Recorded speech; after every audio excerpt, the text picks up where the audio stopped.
Well, nothing opens up the GOP wallets like the promise of fascism. Um, and destroying democracy can make them very rich, which is what they're trying to do. And any time before, leaving Congress to work for Donald Trump would be a huge financial step down in the world, like trading a job as a corporate lawyer for selling handmade Christmas ornaments in the park. And Trump is, after all, one of the most spectacularly incompetent businessmen of all time. He is a man who was gifted a real estate empire and $1 billion by his father and producer Mark Burnett, yet somehow managed not only to burn through all that money but also to go another $1 billion into debt. And leaving your cush job as a congressman on the verge of chairing a prominent House committee to work for the guy who somehow lost $2 billion seems like a bad bet. But it's a bet that Representative Devin Nunes, who's a Republican from California, has taken. On Monday, the Trump nutlicker announced that he's leaving the House to take a job as the CEO of a newly formed Trump Media and Technology Group, even though, as John Skolnick reports for Salon, Trump's new social media platform was reportedly under investigation by federal regulators. And while it's tempting to snicker at Nunes and hope this business venture fails, as badly as every other Trump business, the depressing truth is that Nunes is probably right that this is just nothing more than a cash cow, and due to the huge right-wing base that can be endlessly milked for profit, being a fascist stooge these days is like printing money. Now, and for proof, look no further than this new report from the Washington Post exposing how lucrative it was for Trump's lawyer Sidney Powell to spread lies about President Joe Biden stealing the election in 2020. But in the months after the November election, Powell raised an eye-popping $14 million from donors that were inspired by her fight to reverse the outcome of the vote, the Post reported. Unsurprisingly, questions about where the money was going to have led to acrimony between Powell and our top lieutenants as they scuffle over these ill-gotten gains. Let's take into example of the former White House advisor Steve Bannon, who seems to be doing just fine grifting-wise, even though he literally got arrested in 2020 on charges of defrauding his donors for his phony border wall project. And Bannon was pardoned in the hours before Trump was finally forced to leave the White House, but he got right back to shaking down gullible maggot heads for money. As reported by ProPublica, published last month shows, Bannon has set up an elaborate scheme to make money off of Google ads, despite the company's policies against funding violently fascist propaganda. Bannon's front page on his website tricks on the ad algorithm with innocuous stock content such as tips on how to protect your phone in winter weather.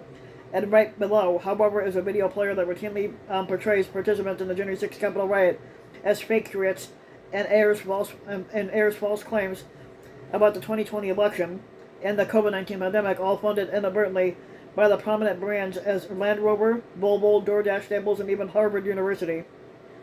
The right-wing politics have always been deeply intertwined with sleazy and even illegal grifting schemes that were meant to separate elderly racists from their kids' inheritance. Nearly every right-wing figurehead has an email newsletter that directs readers to dish out money for fake cancer cures, gold bug scams, and useless survivalist goods. But after the failed January 6th Klan insurrection, there's expanded opportunity for pumping the right-wing base for money, with promises that democracy will be overturned and power restored to a shrinking conservative minority.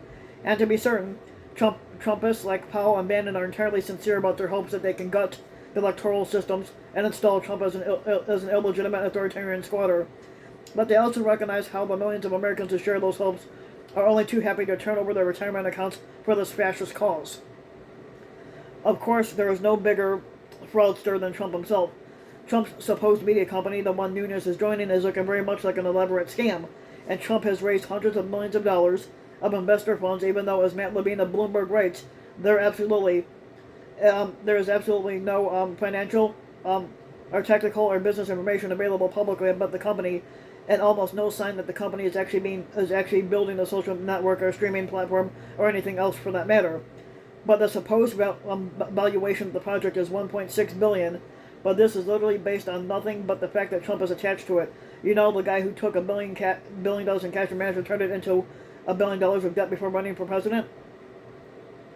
So as Judge Lagum of Popular Info reports, the people involved in this scheme seem even less interested in building the company than policing the retail traders for a quick buck by artificially driving up the process and price of stocks and flipping these stocks immediately. No wonder the whole shady deal is being investigated by the Securities and Exchange Commission. And still, Nunes is running towards this game and not away, and it's no fucking wonder. But even if As it seems likely the whole thing is a scam, there's no reason to think that it would backfire on the scammers.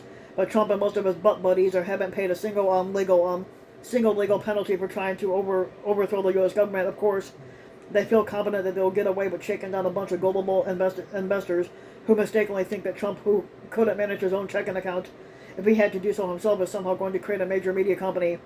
And yes, some of the low-level fraudsters in Trump's world do face legal penalties, but Trump's ability to skirt justice seems bulletproof, especially when Attorney General Merrick Garland seems afraid to actually deal with the former squatter himself. But on one hand,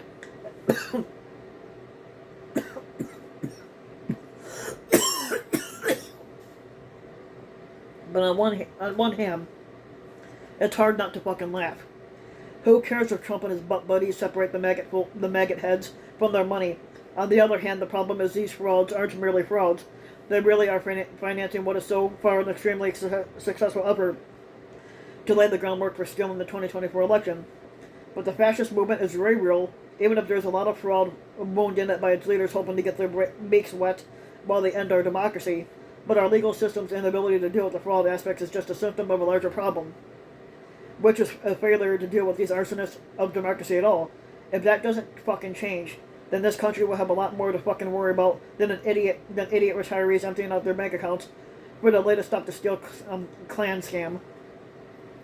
So if you like the video, give the video a like and subscribe to my channel, RBW King, and also hit the notification bell so that you'll be notified when a new video comes out. And thanks for listening.